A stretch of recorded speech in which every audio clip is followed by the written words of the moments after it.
Cox Dance Group with my husband, Brad Cox, in 2007. And I had a 13-year ballet career and danced for many ballet companies around the world and wanted to venture into choreography. And I had choreographed pieces in the past and collaborated with Brad on music and dance collaborations. And we enjoyed working together so much that we knew that eventually we wanted to work on a larger scale. When we first started doing Owen Cox Dance Group, we really weren't thinking even in terms of an annual season. We were thinking, oh, we'll probably do, one production a year or something like that. And we did the first one, and it was, it was this tremendous amount of work to put everything together. And I think we were all a little overwhelmed and thinking, oh gosh, I don't know if we want to do this once a year. Maybe we want to do this, once every 5 years. But we finished did the production, and it was just such a wonderful experience to actually put it on stage and and have everything come together, and worked with all these people that we really liked, and and Jennifer was so excited, just like, well, when do we get to do this again? And so within a very short amount of time, we went from this idea of we'll do one production a year to having an annual season with 3 or 4 productions per year. I started working with Jennifer and Owen Cox Dance Group in 2014. I was here working with another company in Kansas City, and it turned out that she needed another male, and she had seen me dance previously, so we had been in contact before, and it just worked out that the timing was perfect. I was already here, and the project was there, and I started working with her.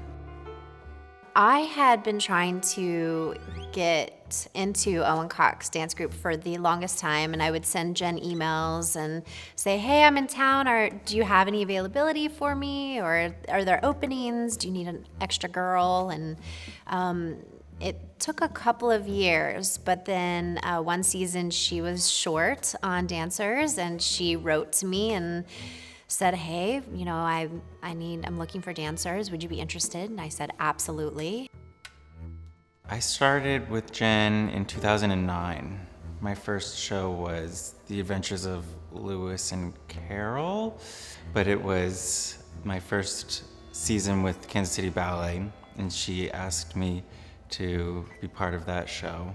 A lot of the dancers that we work with have traditional ballet backgrounds, and several have had long ballet careers before joining us. And other dancers have had a more modern training system, and I find that very interesting to work with as well, because it helps create, I think, a more diverse vocabulary of movement that we draw from, and it helps, I think, the classically trained dancers feel more grounded and be inspired to be more grounded. And I think it also inspires the more modern trained dancers to really work on technique and refinement in certain ways of moving as well. So it's a very nice balance. I started my technical training with the codified techniques in college, ballet and modern, and a little bit of jazz. So 4 years of intense work, and thankfully I was able to get work as soon as I graduated. I went to University of Missouri, Kansas City, and got my degree in dance, and then kind of moved away and continued my education and evolving my artistry as a dancer with some other companies and programs. So.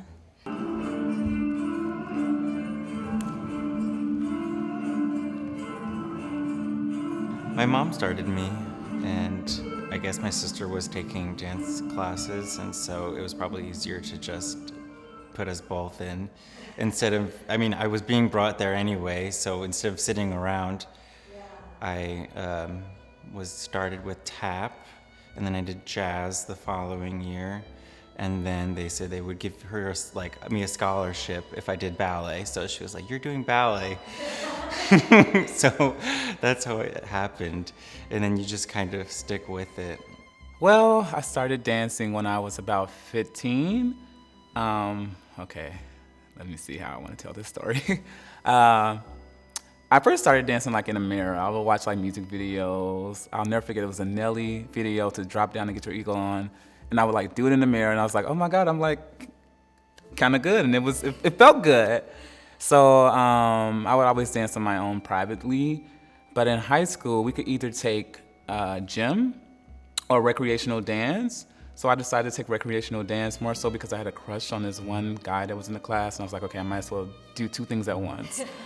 And from there I just started. I was a hip hop dancer, so I joined a couple of teams. I did a couple of programs, community engagement programs that summer, and it just made me want to dance more and more because it was the only place that I realized that I felt free.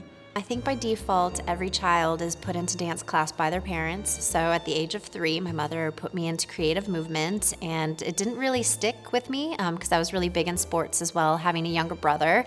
So I kind of did the dancing, but I was really heavy into sports. But eventually, it became a passion of mine. I think when I was in high school, I decided to really, really pursue dance. So I got serious about it and I gave up everything else and started dancing. Just stuck with it since then, so. Dancing with Jen it's nice. Partnering with her is really easy because she has such a large knowledge of how to dance with a partner since she did so much classical work throughout her career. And it just makes my job easier. First of all, I love working with Jennifer. She's organized and professional, and she's quirky and fun, and she is really on top of everything. And for a professional relationship, it really works. She has great opportunities and performances that happen in the city and outside of the city as well. And the collaborations that she does with, musicians in the city and, her husband, Brad, and, the musicians we get to work with, it's been really amazing, so. My mother was a pianist, and her mother was a pianist, so it's just kind of in the family. Music was always around. I played French horn while I was a kid, and it's just something that I always wanted to do. I've always felt that music and dance go hand in hand, and that the music is the reason why we dance. And when dancers perform with live music, there's something very special that happens. Everyone has to be in the present moment. The dancers are very, very tuned in to how the musicians are performing, and the musicians have to tune in to how the dancers are dancing. And so it's a very unique experience that I think the audience picks up on, and it creates something very special and highly energetic and in the moment. Working with live music is always, there are good things and there are bad things because it's not always the same because they're artists just like we are. But it also gives a different energy to the whole performance when the music is live as opposed to recorded music. I'm kind of always keeping in mind how I think, anyway, the dancers might be listening to it, or how Jennifer might be listening to it, and trying to put in some little things that I think will be fun for her to respond to with the choreography. There's just something special when you work with an individual that you know really well, and that you spend a lot of time with, like a spouse. Working with Jennifer artistically is just really a delight.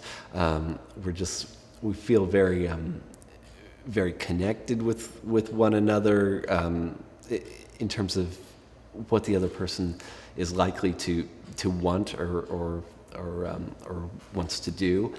I've seen contemporary ballet before, and it's an acquired taste for some people. So my mom actually came with me, and I didn't know what to expect. And when Jen's group came on, when Owen Cox Dance Group came on, I felt my body just like physically relaxing because they were so good. And I thought, oh my goodness, if this is bad and I have to try and sell this for the next several years, I'm gonna be in trouble. But they were so phenomenal, and I had heard just throughout the dance community that Jen's choreography was brilliant. And to be able to see it on stage, she truly is brilliant.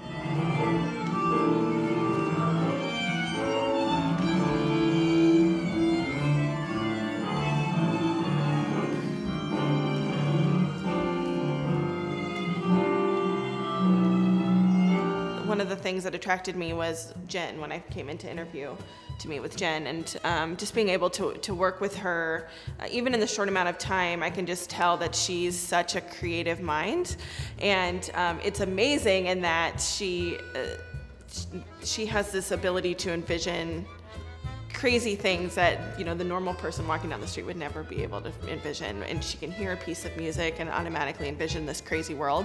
It's also really interesting because she also, when you're just having an everyday conversation with her, she'll go from we're talking about an email campaign and immediately jump to I need to speak with Brad about this piece of music, and then jump to I need to go pick Cecilia up from preschool. So she was very present from the get-go. As she grew older and more mobile, it became harder to have her there because she would want my attention, and you couldn't do two things at once. But she still comes to rehearsal to visit, and it's such a joy when I see her show up in the doorway. Brad's holding her. I'm like, oh, there she is. I missed her. So it's fun. It's nice to have that youthful presence in the room. There's something very innocent and lovable about infants and toddlers that I think people respond to, the dancers in the room, and it's just grounding and a wonderful thing to have. So I feel very lucky.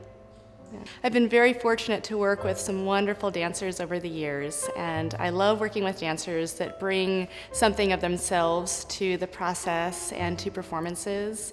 I am really drawn to diversity in style of movement, and something that is real to each dancer, that there's an honesty about how they move and that it comes from someplace deep within.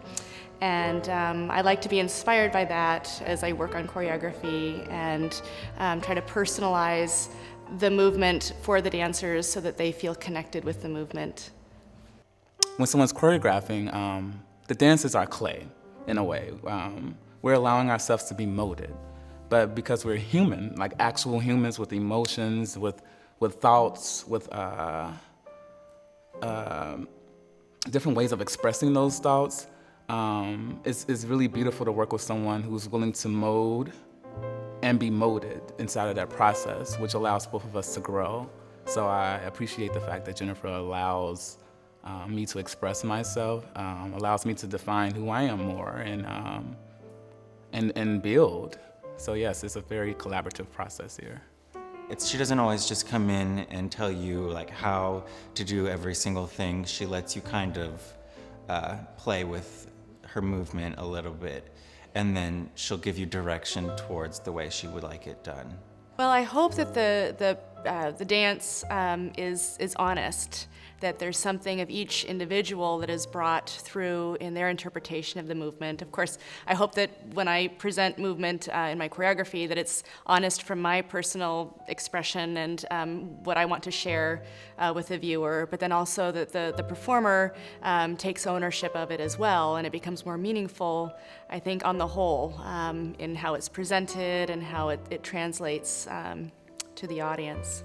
For me, the thing I enjoy most about being a dancer is that someone can give me a piece of choreography, and my job then, my favorite thing to do is how can I make it my own, or how can I add my little flair onto that movement, because not one of us dances the same, right? So when someone gives me movement and they're like, okay, now do something with that, that's my favorite thing. That's what I think being a real artist is what you do with that dance move or that choreography and how you make it your own. So I feel very grateful that we've come this far in our first 10 years, and I would love to see the company grow and perform more places, do more performances for more people.